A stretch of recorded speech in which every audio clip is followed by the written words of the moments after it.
What's up, champ? Hope you're having a fantastic day, another true conversation. You guys know what it is by now. We've been doing this for a couple of weeks. We were supposed to deliver them on Mondays, but it ended up being on Tuesdays. But we've been continuously putting out content, true conversations every week, one a week. The goal would definitely be to put out 2 per week, but we're gonna get there. We're only gonna get there, however, if you please like the channel. Really appreciate if you would like the channel. So like this, we can reach more people. We can actually put in more time and effort into this. And the topics we're talking about are usually monologues with myself, right? But it's a true cheat. It's a true conversation, which means that I would truly appreciate what you guys have to say or what you think about these topics. So if you would share this, I would be highly grateful. So please like, comment, and if you really like this, feel free to share this with somebody. Today's episode, we're gonna start with not a quote, but let's say a topic. And it's a phrase that I heard in a TEDx talk that spiraled my mind into new ways of thinking. So I want to share this with you guys, and it's the burden of knowledge. And that's it. And I think it's something powerful with that statement, because there is a burden to knowledge. Because the more you know, and having the awareness of something it puts you on a new square essentially. So if you're standing on square one and I'm telling you, I'm giving you knowledge, hey look, this is how it is, then you now have a choice. Are you going to act on this knowledge or are you not going to act on this knowledge? Inaction in this case is a sort of action, right? And that creates something in your mind. And there is this quote saying that knowledge is power. And this is something I never agreed with. I don't believe knowledge is power. I believe that applied knowledge is power.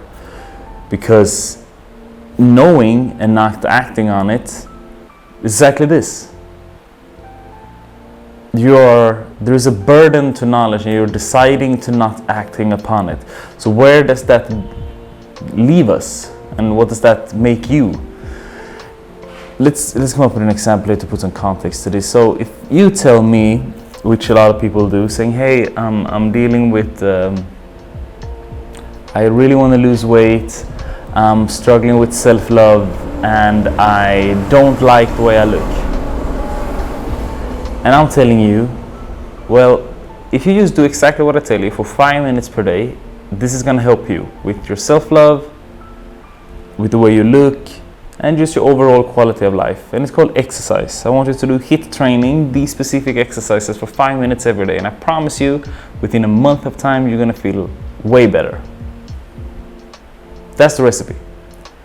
And now I've given you the knowledge. But then there is a burden to that knowledge, because are you going to choose to act on it, or are you going to choose to not act on it? If I give you the knowledge, the actual knowledge to it, and you decide to not act on it, the knowledge that I've given you will spiral. There is an effect to that, right? Because there's a burden with it. So it will spiral into you feeling even worse about yourself, because now you have the knowledge and you're still choosing to not do what you're supposed to be doing. So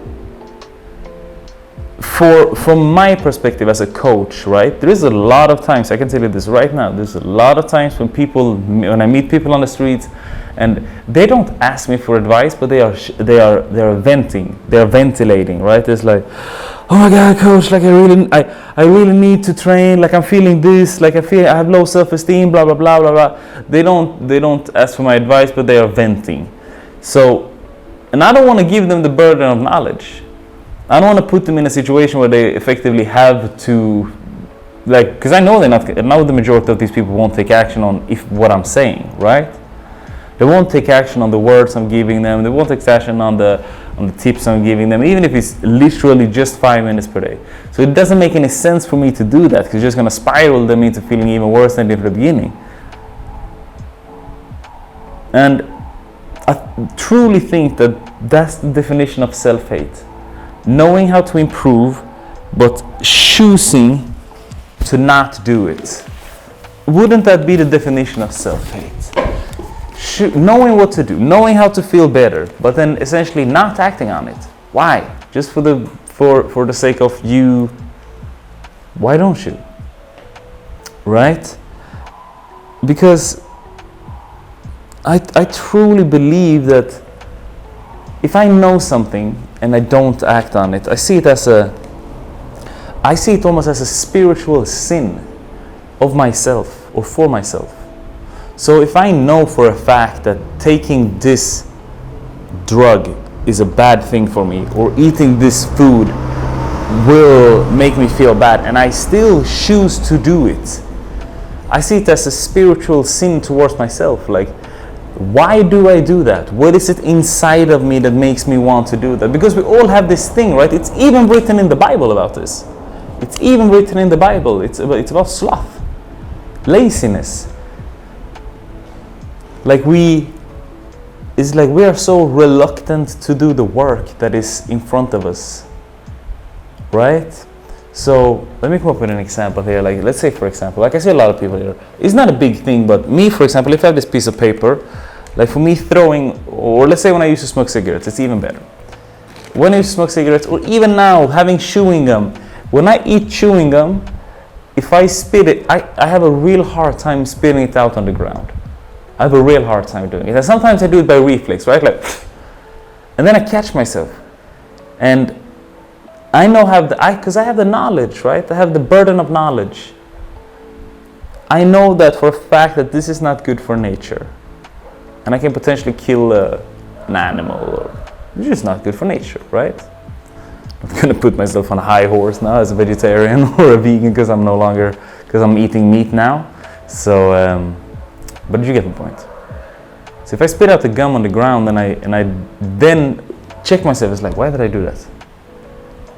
It bothers me to such an extent that I have to pick it up because I know I'm gonna keep thinking about it. Because I have the awareness, and with that awareness there is knowledge, and with that knowledge there is the burden that we are talking about today, right? But why are we like that? Why are you like that? Because I know you are like that.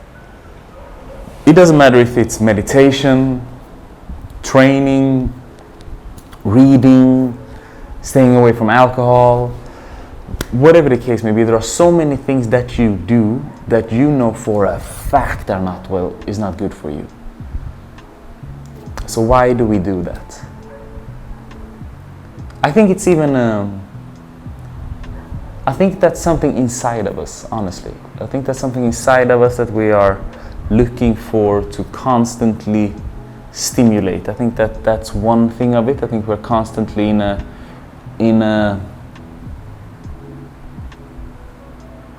way trying, it's not self-sabotaging necessarily, it's some part of it of that also, but we're trying to justify our existence with these recreational drugs or doing things that we are, like it's self-sabotage, right? I think that's definitely one thing of it. But then I also believe that it's a form of self-hate. It's like, well, if I take this, if I do this, then I won't need to act. Like there is a reason for me to not win, right?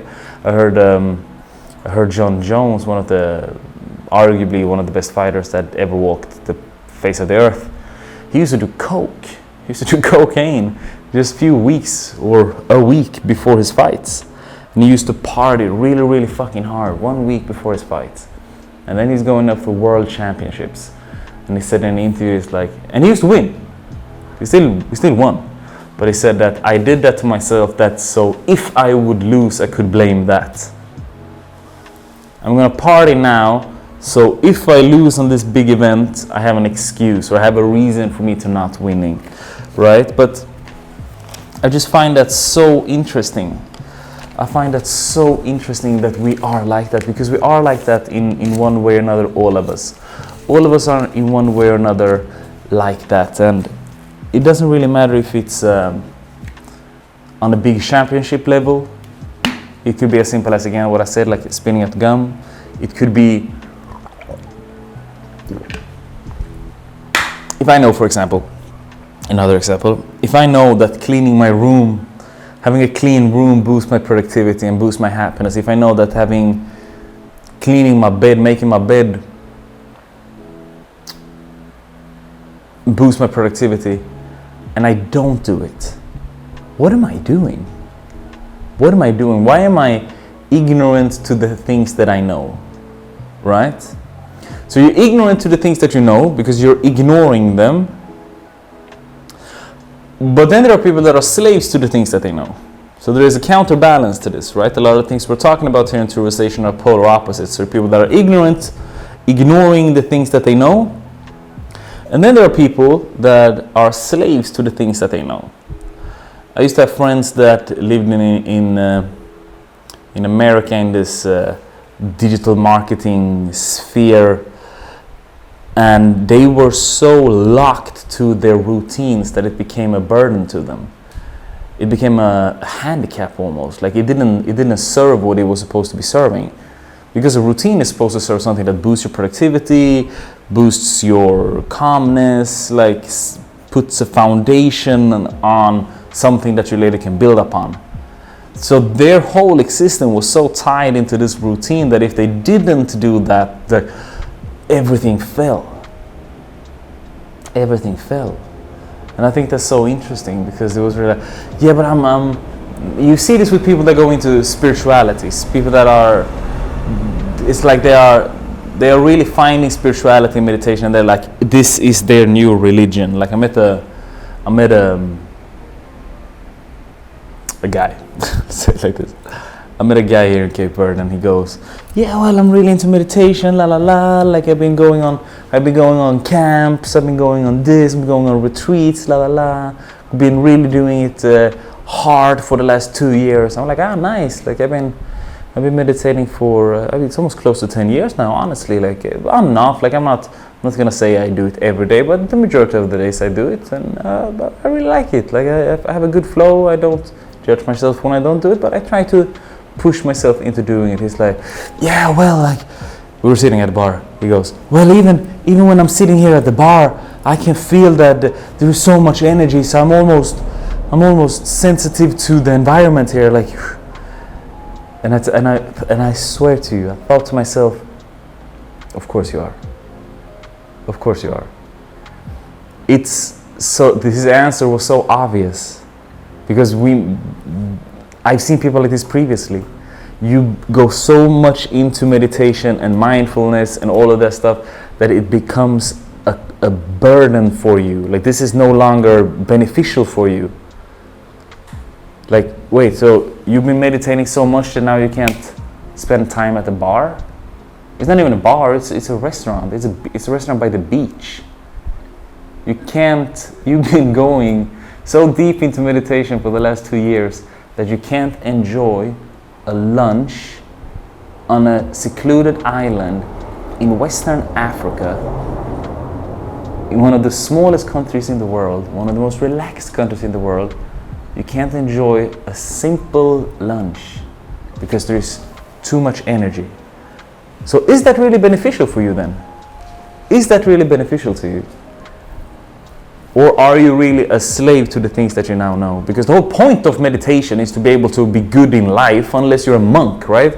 Unless you're going to become a monk, the whole point of meditating is to become better at life. And now we're having life right now. You and me, we're having a lunch together, and you're feeling stressed. Why? Because there are people around you.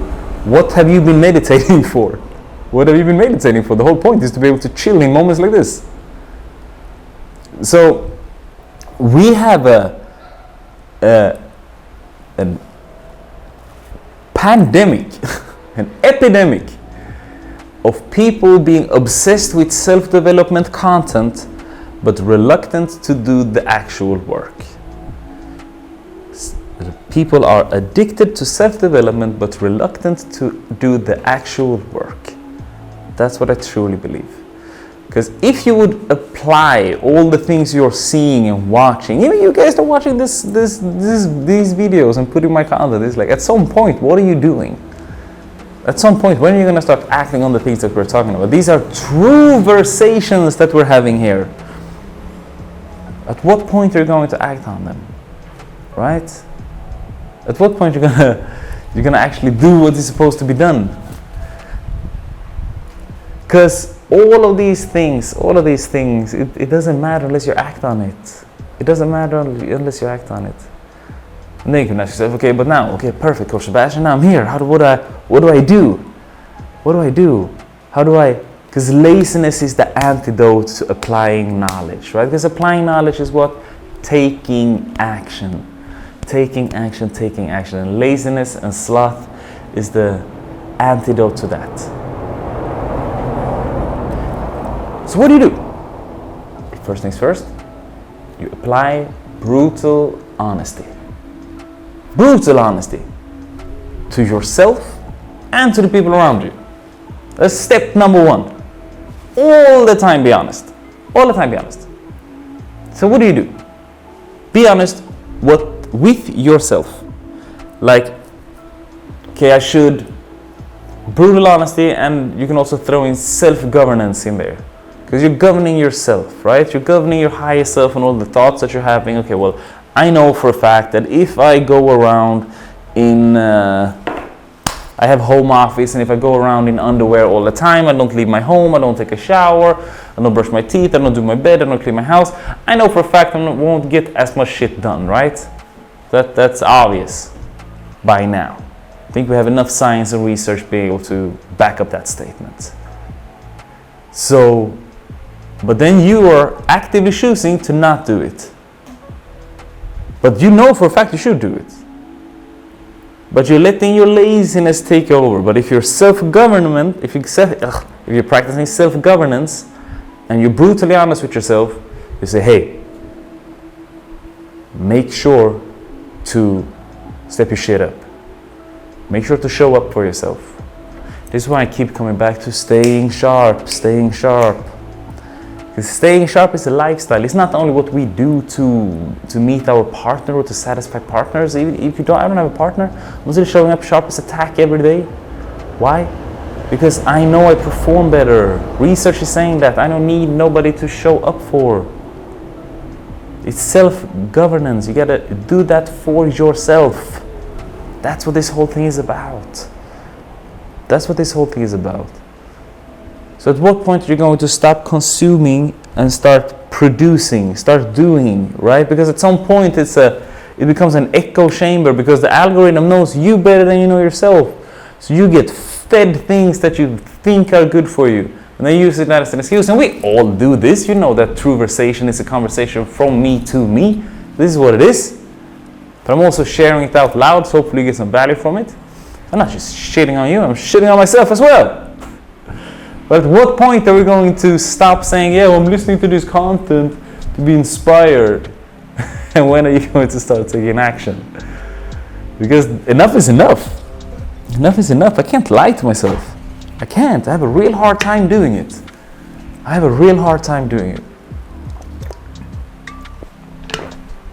One day, I'm young. My father, he tells me, he's like, Sebastian, never lie. I'm like, why? He's like, just son, never lie. Because you're only lying to yourself. The person in front of you would think it's the truth. So for him, it's the truth. You're only lying to yourself. So never lie. It's one of many quotes that the big bad wolf, aka my father, told me throughout the years we've been together. But there is some truth to that.